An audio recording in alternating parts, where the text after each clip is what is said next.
বাবা মার জন্য আসলে সবচেয়ে সুন্দর মুহূর্ত হচ্ছে যখন বাচ্চারা 0 থেকে টিনেজ এজ পর্যন্ত যে সময়টা পার করে, এই সময়টাই বাবা মার জন্য আসলে সবচেয়ে সুন্দর অনুভূতিমূলক বা অনুভূতিপূর্ণ সময়।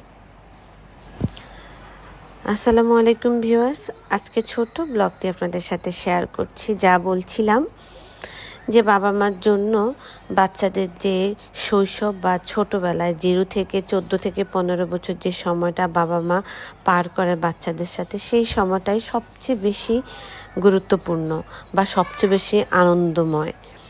কারণ বাচ্চাদের 0 থেকে এই 14-15 বছরের যে ইনোসেন্ট সময়টা পার করে, প্রত্যেকটা স্টেপের, প্রত্যেকটা মুহূর্তে, প্রত্যেকটা বয়সের এক একটা সৌন্দর্য, এক একটা এই সময়টাতে প্রত্যেকটা অ্যাক্টিভিটিস বাচ্চাদের আসলে মন কাড়ার মতো, মনে রাখার মতো। বাবা মার কাছে এই অ্যাক্টিভিটিসগুলোই সারা জীবন বাবা মার অন্তরে থাকে।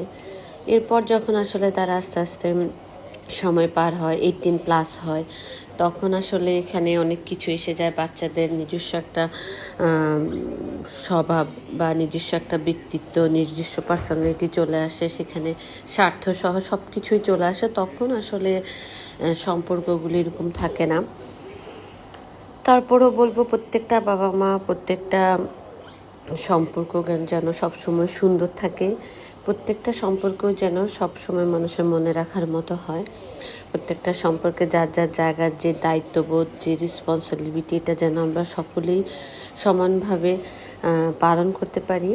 যদিও এটা আসলে আমাদের সামাজিক ব্যবস্থা বলেন বা সিচুয়েশান অনুযায়ী এই সম্পর্কগুলো বা এই জায়গাগুলো ব্রেক হয়ে যায় আমাদের সামাজিকতার জায়গা থেকে বা পারিবারিক শিক্ষার জায়গা থেকে ব্রেক হয়ে যায়। তারপরেও আমরা আমাদের জায়গা থেকে সবাই চেষ্টা করি যেন এই সুন্দর সময়, এই সম্পর্ক, এই দায়িত্ববোধ যেন আমরা সবসময় ধরে রাখতে পারি।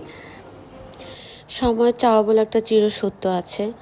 সময়ের সাথে সাথে অনেক চাহিদা, অনেক প্রত্যাশা, অনেক চাওয়া পাওয়া একে অপরের প্রতি আসে। যার সময়ের সাথে যদি আমরা আমাদের অবস্থানগুলো ঠিকভাবে বুঝতে পারি, যার যার জায়গা তাকে ছেড়ে দিই, তাহলে কিন্তু সম্পর্কগুলো অবনতি হয় না।